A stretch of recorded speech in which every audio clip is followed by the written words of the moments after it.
वेगवेगळ्या प्रसंगावर वेगवेगळ्या माणसाची आपल्याला माणुसकी दिसते।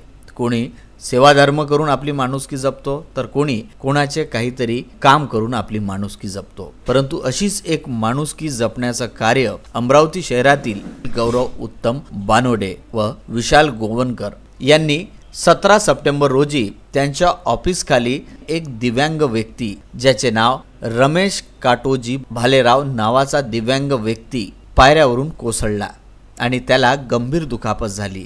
डोक्याला मार लागल्यामुळे खूप रक्तस्राव झाला।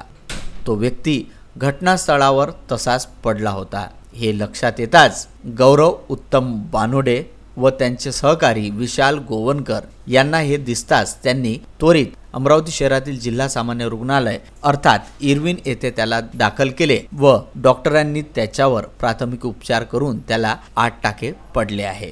नमस्कार, मी गौरव बानोडे। आज मी श्रीराम चिट्समध्ये कॅशियर म्हणून कार्यरत आहे। आज आमच्या ऑफिस खाली इथे एक दिव्यांग माणूस खाली रमेश काठेकर असं म्हणून कोसळला आहे। त्याला आम्ही इरविनमध्ये हॉस्पिटलाइज केलेला आहे। त्याला 8 टाके पडलेले आहेत। माणुसकीच्या नात्याने त्याला आम्ही इरविन हॉस्पिटलमध्ये ॲडमिट केलेलं आहे। आज माणुसकी ही जिवंत आहे असंच या उदाहरणावरून लक्षात येते।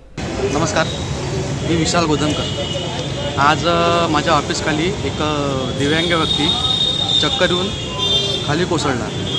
पायऱ्यावरून कोसळला ज्यानं त्याच्या डोक्याला इथे गंभीर मार लागला होता।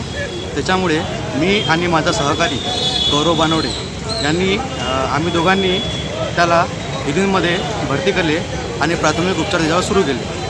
त्या व्यक्तीशी आमचं कोणतंही नातं नाही।